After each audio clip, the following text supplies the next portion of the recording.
Olá pessoal, hoje no dia 23 de setembro é o dia de Sigmund Freud. Freud, ele nasceu em meados do século XIX, era um médico e considerado o pai da psicanálise. Logo, ele era um psicanalista também, né? Ele influenciou Lacan, e que era um dele, assim como também o Jung. Só que Lacan foi para uma parte mais lógica, filosófica, e Jung foi uma parte mais mitológica, mística. É muita coisa para falar de Freud, né? Eu vou falar um pouco dos temas principais dele, que é do inconsciente, do complexo de Édipo, do livro que eu trabalhei sobre isso, em relação ao amor, Freud em relação ao amor e amizade. Primeiro, o que é complexo, o que é inconsciente, né?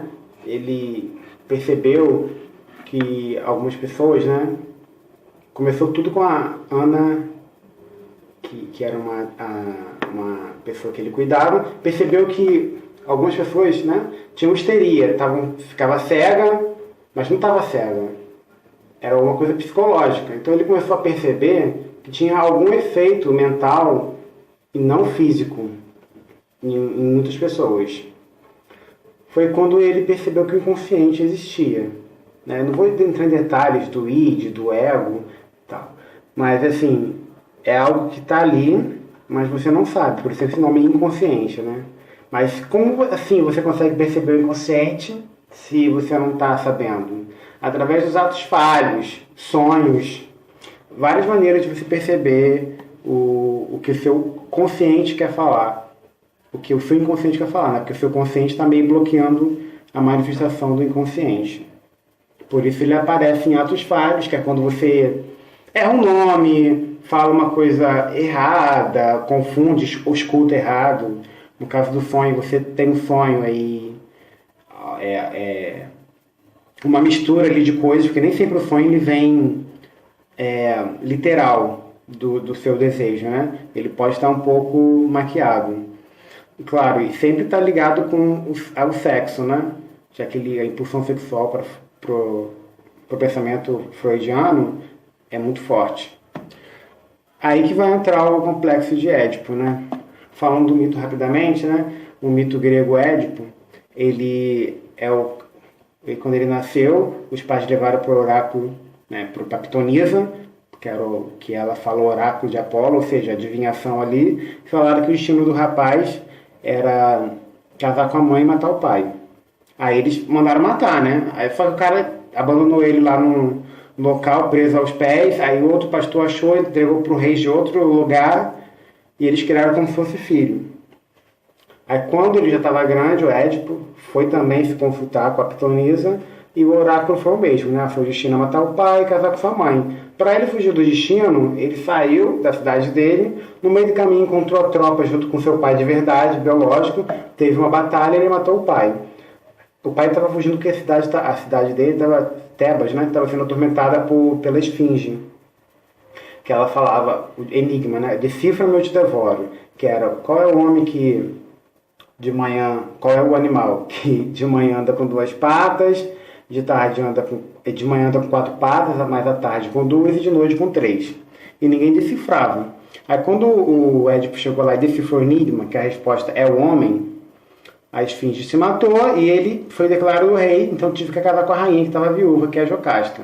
Aí depois foi descobrir que a Jocasta, que ele teve vários filhos, era a mãe, e quem ele matou lá era o pai, e o destino se cumpriu mesmo ele tentando fugir. O Freud acha que esse mito ficou tão popular, como todos os outros mitos, né, que conseguiram chegar até os dias de hoje, são fortes, não foi por acaso. Também tem a ver com o inconsciente coletivo. Por que esse mito ficou tão marcado? Essa história tão aparentemente repulsiva ficou tão marcada. Então ele percebeu que existia realmente algo ali da criança desejar a mãe e punir o pai de alguma forma, né? Quando percebe que a mãe, ele tem toda aquela relação sensual com a mãe, na maternidade, de chupar o peito e tal, e o pai às vezes meio que separa ali, né? Tem um momento que a mãe larga a criança e vai com o pai, então ele pode ver o pai como rival, né? E é importante que ele não sabe disso, é o essencial, porque como o Édipo fez tudo sem saber, é a linha que faz com que a criança haja dessa forma, né, inconscientemente. Também tem relação à inveja do pênis, né, que ele acha que a menina, quando vê que não tem nada e o menino tem alguma coisa, ela acha que tiraram dela, o menino acha que vão tirar dele, e isso leva tudo para a vida adulta. Aí, isso pode manifestar de várias coisas. Um livro que eu li sobre o amor, né, aí ele fala que esse complexo de Édipo pode se manifestar com um rapaz desejando uma mulher, digamos, né, do amor certo, que ele chama, de desejar mulheres certinhas, nananã, nananã, virgenzinhas e tal. Porque ele tem esse ideal, né, da mulher.